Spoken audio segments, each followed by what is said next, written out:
नमस्कार, मैं रचना शर्मा चढ़ती कला एमटीवी देख रहे सभी दर्शकों का स्वागत करती हूं। आप देख रहे हैं हरियाणा के समाचार। समाचारों की शुरुआत से पहले एक नजर आज की मुख्य सुर्खियों पर।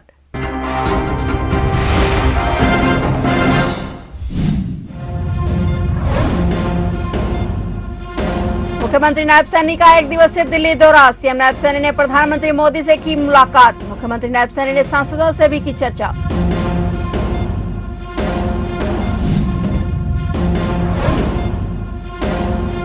सैनी सरकार ने किसानों को दी बड़ी राहत। 6 लाख से अधिक किसानों का कर्ज किया माफ। 2,25,000 मृत किसानों के परिवारों को 900 करोड़ का लाभ।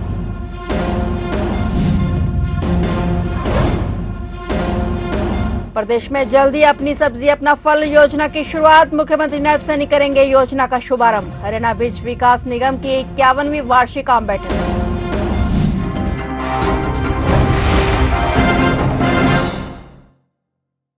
और अब समाचार विस्तार से।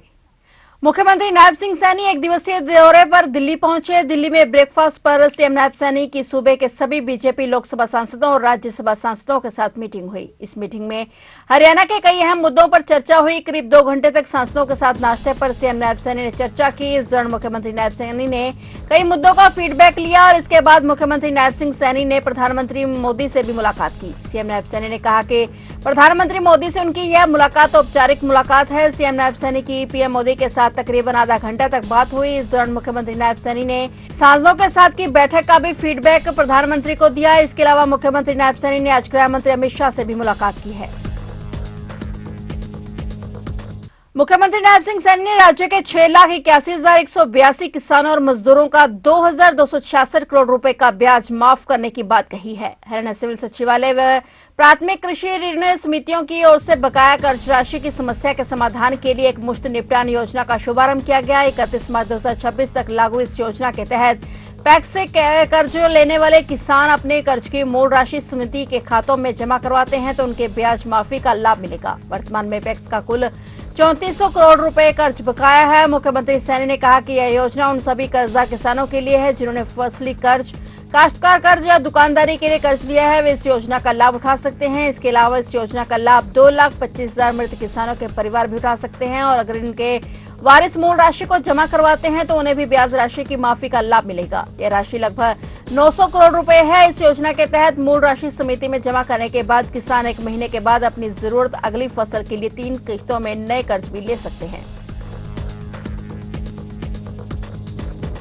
हरियाणा बीज विकास निगम द्वारा प्रदेश में जल्द ही अपनी सब्जी अपना फल योजना की शुरुआत की जाएगी। यह निर्णय निगम के चेयरमैन देव कुमार शर्मा की अध्यक्षता में पंचकुला में आयोजित हरियाणा बीज विकास निगम की 51वीं वार्षिक आम बैठक में लिया गया। इस महत्वाकांक्षी योजना का शुभारंभ मुख्यमंत्री नायब सिंह सैनी करेंगे। बैठक में निगम के प्रबंधक निदेशक राजनारायण कौशिक, निदेशक एवं अन्य अधिकारी उपस्थित रहे। अपनी सब्जी अपना फल योजना के तहत वे लोग अपने परिवार के लिए ताजी और शुद्ध सब्जियों का फल उगा सकेंगे जिनके पास खेत या पर्याप्त स्थान उपलब्ध नहीं है। नागरिक गमलों या अपने घरों की छतों पर सीजनल सब्जियां और फल उगा सकेंगे। योजना के तहत लोगों को बीज विकास निगम द्वारा उच्च गुणवत्ता वाले बीज उपलब्ध करवाए जाएंगे और उन्हें बिना कीटनाशक दवाओं के अच्छी सब्जियां फल उगाने के बारे में जानकारी दी जाएगी। इससे न केवल घर घर हरियाली बढ़ेगी बल्कि परिवारों में स्वस्थ भोजन और खुशहाली भी आएगी। प्रधानमंत्री नरेंद्र मोदी किसानों की आय बढ़ाने के लिए लगातार प्रयासरत हैं। उनके ही दिशा निर्देशों के अनुरूप हरियाणा में सभी 24 फसलों की खरीद एमएसपी पर की जा रही है। उन्होंने बताया कि बैठक में किसान हितैषी नीतियां लागू करने के लिए प्रधानमंत्री नरेंद्र मोदी और मुख्यमंत्री नायब सिंह सैनी की सराहना की गई। हरियाणा में विभिन्न फसलों की एमएसपी पर खरीद सुनिश्चित करने हेतु सभी सदस्यों ने मुख्यमंत्री नायब सिंह सैनी के प्रति आभार व्यक्त किया।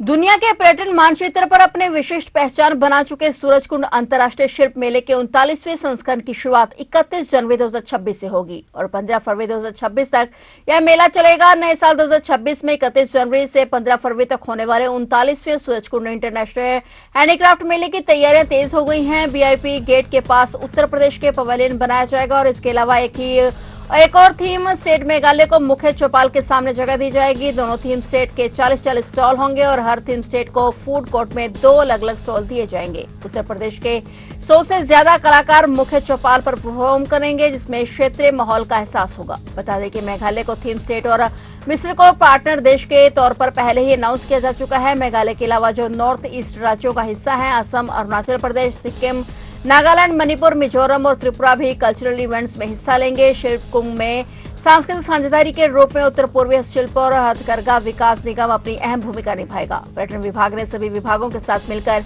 अंतर्राष्ट्रीय शिल्प मेले को भव्य और आकर्षक बनाने के लिए अपनी तैयारियां तेज कर दी हैं। सूरजकुंड मेले में भागीदार राष्ट्रीय और थीम राज्य 16 दिन पहले चलने वाले मेले के उद्घाटन समापन समारोह के साथ साथ प्रतिदिन अपनी सांस्कृतिक प्रस्तुतियां भी देंगे। हरियाणा लोक सेवा आयोग द्वारा कृषि विकास अधिकारी की भर्ती के लिए कराई गई स्क्रीनिंग परीक्षा पर पंजाब और हरियाणा हाईकोर्ट ने गंभीर सवाल उठाए हैं। अदालत ने कहा कि प्रथम दृष्टया प्रश्न पत्र में कोई ऐसे सवाल शामिल थे जिनमें कृषि या भर्ती के उद्देश्य से कोई संबंध नहीं दिखता और इसी आधार पर कोर्ट ने चयन प्रक्रिया की आगे की कार्रवाई रोकने का आदेश दिया है। यह आदेश 14 नवंबर को घोषित हुए स्क्रीनिंग परिणाम को चुनौती देने वाली याचिकाओं पर सुनवाई के दौरान जस्टिस संदीप मौदगिल ने पारित किया। उम्मीदवारों का कहना था कि परीक्षा का प्रश्न पत्र उस विषय से भटका हुआ था जिनके लिए भर्ती की जा रही थी। उन्होंने स्क्रीनिंग परिणाम रद्द करने और प्रासंगिक पाठ्यक्रम के आधार पर परीक्षा दोबारा करवाने की मांग की। साथ ही यह भी कहा कि 9 प्रश्न पर हटाए जाने के बाद नकारात्मक अंकन को ध्यान में रखते हुए अनुपातिक क्षतिपूर्ति अंक दिए जाने चाहिए थे। सोनीपत के कुंडली थाना क्षेत्र में युवक की हत्या से सनसनी फैल गई। कुंडली में स्थित टीडीआई सिटी में करी जंक्शन नाम के फैमिली रेस्टोरेंट के पीछे बनाए गए कमरे में हत्या की वारदात को अंजाम दिया गया। सूचना के बाद कुंडली थाना पुलिस मौके पर पहुंची और शव को कब्जे में लेकर पोस्टमार्टम के लिए सोनीपत सिविल अस्पताल में रखवा दिया गया है। मामले की जांच शुरू कर दी गई है। सूचना के मिलने के बाद कुंडली थाना पुलिस और डीसीपी मौके पर पहुंचे और युवक की तेजधार हथियार से गला काटकर हत्या की गई है। प्राथमिक जांच में सामने आया कि अज्ञात युवकों के साथ झगड़े के बाद हत्या की गई है। फिलहाल कुंडली थाना पुलिस ने मृतक युवक की पहचान के लिए आसपास पूछताछ भी शुरू कर दी है और शव को कब्जे में लेकर पोस्टमार्टम के लिए सोनीपत सिविल अस्पताल में रखवा दिया है। मामले की जांच आगे जारी है। कांग्रेस पार्टी वोट चोरी गद्दी छोड़ अभियान के तहत 14 दिसंबर को दिल्ली के रामलीला मैदान में एक रैली करने जा रही है। रैली की तैयारियों को मजबूती देने और संगठन को सक्रिय करने के उद्देश्य से कांग्रेस ने अलग अलग जिलों में ऑब्जर्वर नियुक्त किए हैं। रैली को लेकर करनाल स्थित मानव सेवा संघ में कांग्रेस पार्टी की एक अहम और विस्तृत बैठक आयोजित हुई और इस बैठक में अमृतसर से लोकसभा सांसद गुरजीत सिंह औजला और वरिष्ठ नेता सतनाम विर्क बतौर ऑब्जर्वर पहुंचे। बैठक में कार्यकर्ताओं को अलग अलग जिम्मेदारियां सौंपी गई और रैली में करनाल जिला संगठन की भागीदारी को लेकर रणनीति तय की गई। नेताओं ने बूथ स्तर पर कार्यकर्ताओं को सक्रिय करने और अधिक से अधिक संख्या में लोगों को दिल्ली रैली में पहुंचने पर जोर दिया। बैठक को संबोधित करते हुए सांसद गुरजीत सिंह औजला और सतनाम विर्क ने केंद्र की भाजपा सरकार पर तीखा हमला बोला। बड़ी रैली रामलीला मैदान में 14 तारीख को रखी है। उसी रैली के संदर्भ में मैं आज करनाल पहुंचा हूं, जहाँ के डिस्ट्रिक्ट प्रेसिडेंट दोनों बैठे हुए हैं। जहाँ के जितने भी इलेक्शन लोकसभा और विधानसभा कंटेस्ट किए वो साथी बैठे हुए हैं। फ्रंटल ऑर्गेनाइजेशन के हेड बैठे हुए हैं और भी कार्यकर्ता सब बैठे हुए हैं। उनके साथ चर्चा करेंगे और ज्यादा से ज्यादा लोग मूव हों, वहाँ रैली में पहुंचे और वहाँ की हमारे सीनियर नेतागण की बातें सुनकर अपने मोहल्लों में अपने इलाके में करें, ताकि जो वोट चोरी हो रहा है, वोट चोरी बहुत बड़ा अपराध है। एक आदमी अपनी मंशा की सरकार नहीं बना सकता तो लोकतंत्र कैसा? इसके ऊपर अब चर्चा भी हो रही। कल राहुल गांधी जी ने भी चर्चा की, आज केसी वेणुगोपाल जी कर रहे हैं और भी हमारे जो सीनियर नेता है वो कर रहे हैं और इंडिया अलायंस के पार्टनर भी इसके ऊपर लोगों को बता रहे हैं किस तरीके से इन्होंने देश को लूटने का प्रयास, ताकत में रहने का और अपने साथियों को फायदा पहुंचाने के लिए वोट तंत्र को खत्म किया है और वो सारी चर्चा अब वहां कर रहे हैं। वही चर्चा हम लोगों के बीच में एक रैली के जरिए यहाँ करेंगे अपना करनाल में और वो सभी लोगों को मूव करेंगे रामलीला में। करनाल के घरोंडा में नेशनल हाईवे पर बारातियों की गाड़ियों को रोकने की घटना में दूल्हे के दादा की मौत हो गई। बुजुर्ग गाड़ी के बाहर ही खड़े थे और हादसे में उनके शरीर का एक तरफ का हिस्सा बुरी तरह से खत्म हो चुका था। उन्हें अस्पताल में लाया गया तो वहां पर उन्होंने दम तोड़ दिया था, लेकिन दूल्हे के परिवार को मौत की सूचना नहीं दी गई थी ताकि शादी का काम सही तरीके से संपन्न हो सके। जब शाम को शादी करके दूल्हा लौटा तो मौत की जानकारी परिवार को दी गई। पोस्टमार्टम की कार्रवाई के बाद शव परिजनों को सौंप दिया गया है। वहीं पुलिस ने ट्रक चालक के खिलाफ मामला दर्ज कर आगे जांच शुरू कर दी है। कल कुछ गाड़ियां नियर पीडब्ल्यूडी रेस्ट हाउस के पास घरोंडा में दूल्हे की गाड़ी का इंतजार कर रहे थे। तभी एक तेज रफ्तार में पीछे से ट्रला आया और उसने 5-6 गाड़ियों को लगातार हिट किया, जिनमें कईयों को चोटें लगी और एक व्यक्ति की मौत हो गई है, जिसका नाम जहांगीर, पिताजी का नाम बशीर और गांव रशीन है। ये सभी बारात गांव रशीन से चली थी। तो कहाँ पर ये आपको है सर? ये पीडब्ल्यूडी रेस्ट हाउस घरोंडा से निकलते ही करीब 100 मीटर की दूरी पर हुआ। तो ट्रक चालक को पकड़ लिया था? ट्रक चालक को हमने गिरफ्तार कर लिया कल ही, जिसको आज पेश अदालत किया जाएगा।